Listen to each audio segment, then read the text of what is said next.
Hi, everybody. Dr. Julia here. Thank you for joining me here on my YouTube channel. I just finished up a keynote speech at Toyota's Women's Business Resource Group, and boy, we had a lot of fun. And one of the things that I noticed was as I went through my slides, there were a couple of slides that really got people's attention, and they pulled out their phones and they were taking pictures and taking notes. And one of those was a slide on how you actually communicate during a change initiative. The speech was on how you navigate change positively, and also how you're communicating constructively during that change. And so I'll share with you those 3 techniques that everyone was so excited to write down. I got a lot of questions about these techniques. And I also shared that these are a lot of the techniques that I go over with my executive coaching clients. And I just wanted to share that with you as well. The first one is clear messaging. If you are in the middle of a transformation or a change initiative at your organization and you're a leader, even if you're not a leader, clear messaging is so important. You want to make sure that your messages are clear and concise and they are fit for the audience. If you've got pages upon pages of CFO reports, financial reports that a certain employee really just doesn't need, then don't give that kind of information to that employee. If there's a huge memo that your organization has sent out to all the leaders, take out the parts that are actually pertinent to your team and share those parts. Make sure that the messages that you send to your team about a change initiative are easy to understand and they're clear and concise. You also want to make sure you use multiple channels to connect with your team. For example, people are on Teams, some people are on Zoom, some people are on Slack, some people use text messaging. Now, I don't suggest you send out a very important company-wide initiative via text message, but if there is some small update, sure, use all the channels that you have available to you, because different people are going to be reached in different ways. And as a leader, you've got to figure out how best to meet your team's needs where they are.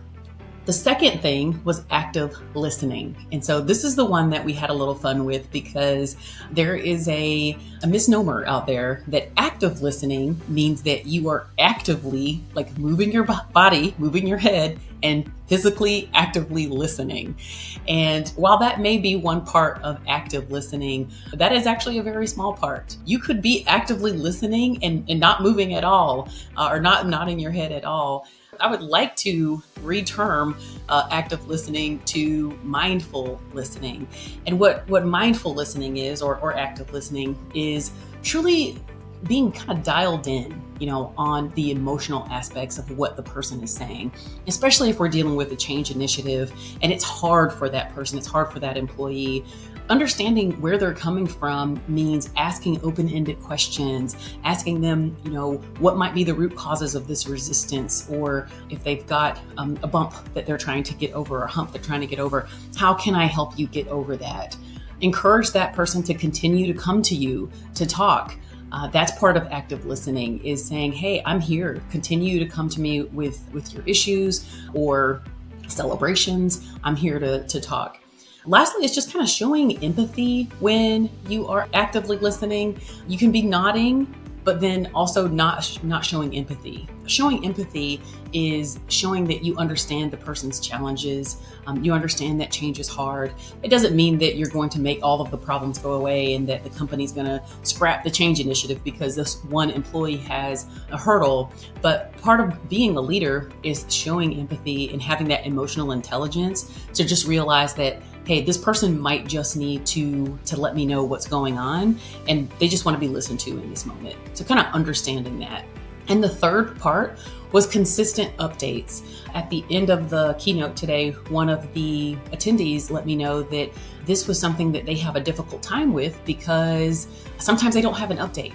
And I totally get that. And it is so pertinent to the conversation with your team that you let them know that you don't have an update, that you let them know, hey, I'm being transparent here. I don't have anything for you. I don't have an update. But that's just being transparent. That's being clear. That's being honest. You want to provide a regular update, even if it's I don't have an update, but just keeping that open line of communication going. Another thing is just kind of being transparent about any challenges or delays. That's part of the consistent update. Say the vendor didn't work out, or we were supposed to have this project completed before we could start the next, and that project didn't get completed. So now we have a delay. Those are things that people just want to hear, even if it's just a quick update over Slack to say, hey, we have a 2-week delay. I'll get back with the team tomorrow morning to fill you in. People really appreciate that. I shared a story during the keynote about a person I was coaching who did this exact thing. She said, I don't have an update for my team. I feel like I'm a middle manager and the higher ups are telling me what I need to do, and I'm trying to keep my team informed, but it keeps changing all the time, and I don't really know what to do with that. And so what we talked about and what we worked on, and I shared this today, is you want to walk a fine line of not losing credibility as a leader, because you don't want to just come across as, well, I don't know anything, they don't tell me anything. You want to take responsibility for what you do know and what you can do, and also be transparent about what you don't know. But in those moments of change where you as a leader, as an executive, middle manager, wherever you are in the organization, when you don't have a consistent update, just let the team know that and let them know what they can be doing in the meantime. And so this was a wonderful opportunity to talk a little bit deeper about what it truly looks like on a day-to-day basis when we're dealing with change in an organization. And it's a great time to talk with your teams about this. And I appreciate you guys tuning in. Be sure to subscribe and like this video. Thank you. Bye.